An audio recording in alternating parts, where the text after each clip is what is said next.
from Katipunan to Taft, De La Salle University also supporting ABS-CBN amid uncertain times for the network.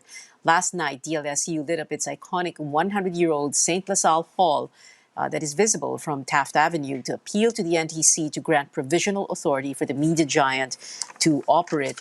We now go above and beyond the headlines with De La Salle University President, Brother Raymundo Suplido. Brother Suplido, good evening. Good evening, Pia. Yes. Good evening to your sayang listeners. hindi kayo nagkasabay. With Father Sayang, Jet. brother, hindi kayo nagkasabay ni Father Jet. Oo. Ganda kasi noon pag may Ateneo La Salle, parang basketball lang. But anyway, Father, I'm sorry, brother. Sorry, na-promote pala kayo. Brother, okay. Well, let's begin with this po. This is not the first time that De La Salle has made a statement by lighting up Saint La Salle Hall. Every time something big or huge happens in the country, yan ang unang-unang ginagawa ng La Salle. Well, media and the country in general has sort of gotten used to that, no?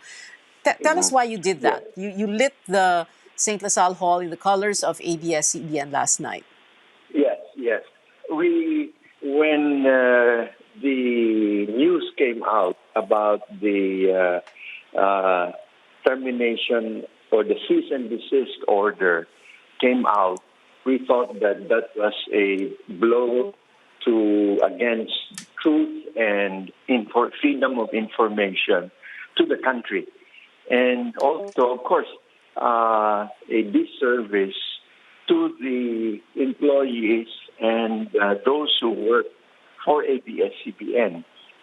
So we thought it was very important to make a statement, and our usual, what we've found out to be quite effective, is just to use colors on the iconic facade of La Salle Hall on Taft Avenue. So we decided to flash the colors of ABS-CBN. And yes, we've done it in the past.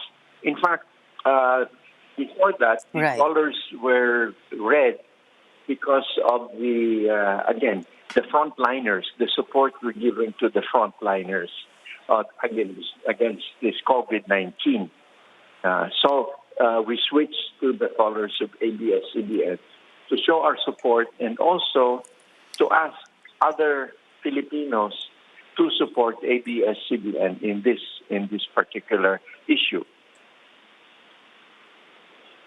Mm-hmm. Okay. Well, Brother Suplido, those who are for the shutdown of ABS-CBN, yung mga nasa administration po, no, are saying that what the NTC did, the issuance of a cease and desist order against the media giant, is a triumph of the rule of law. How do you look at that? Yes. Well, the law is at the service of persons.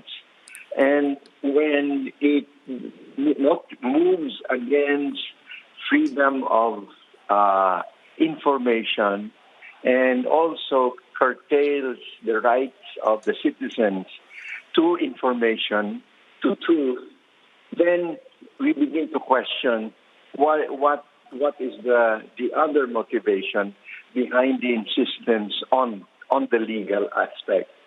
I think there are other considerations with regard to what law is for.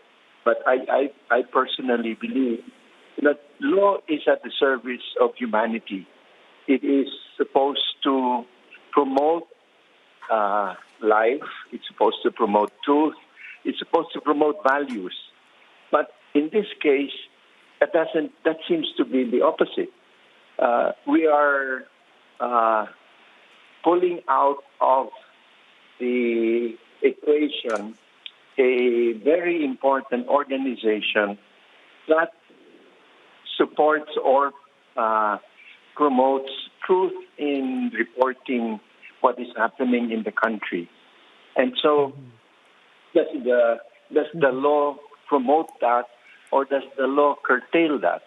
So I would question whether the imposition or going by the law is proper in this particular case.